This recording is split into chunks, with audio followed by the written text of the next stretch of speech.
Why I chose football against racism and discrimination as a project to bring to the Canis community is because of my own struggles as a little kid. Um, as a little boy, I found myself at 13 as a cricketer, and in this community, cricket only played at a school level and not at a senior team or district level. And you know, at that age, I could not even kick a ball or make a correct pass to save my life. And all my friends played the sport, um, and so I struggled trying to play. And with all the critics and the bad comments that I would get, I sort of figured that I probably was not coachable. A couple of weeks later from my primary school life, I found this football league which was being held in the community. Basically, it was three teams with about probably 20 players each, and they played for packets of icicle lollies. And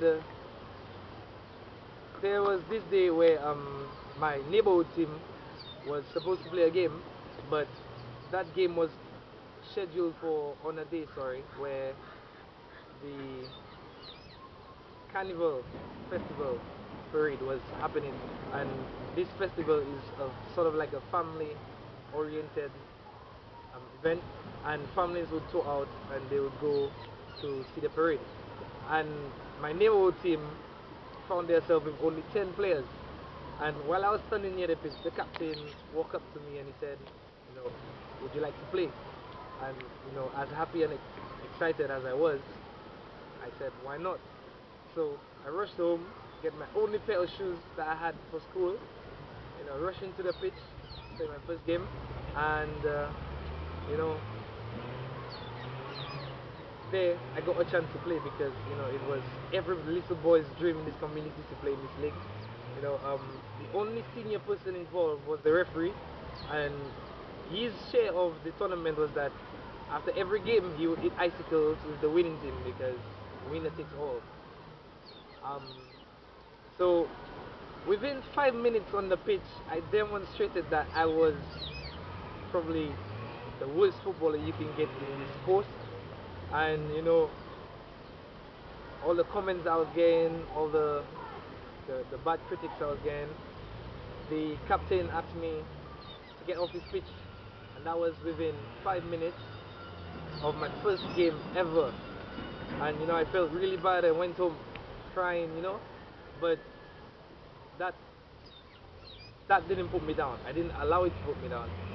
Um, you know, at that time I was very discriminated much, but over the past couple of months, I met with my first football coach, Eric Longville, who is a mentor to me, um, who taught me football at a grassroots program similar to Kenny's grassroots. And for years and years and years, I played football, practiced football, learned football with his program. And he always mentioned to me that you know you can never be the best player with producing all his dribbles, but with you know perfecting your foundation. And up till this day, I take his advice, and you know I'm one of the top ranked players in my community.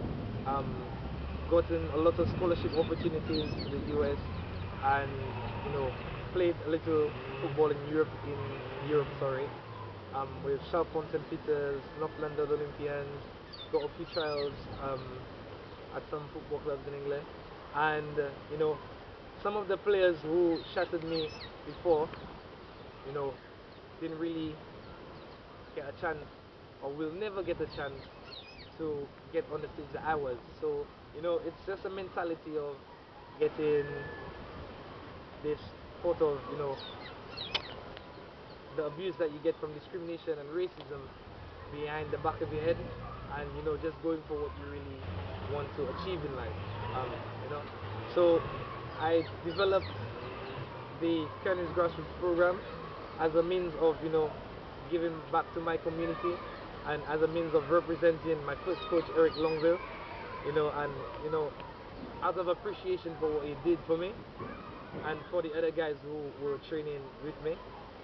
Um, you know, so I'm just really proud and honored to be, a member of Fair Network and doing anti-racism and anti-discrimination in my community and in my country because, football for equality is the way to go.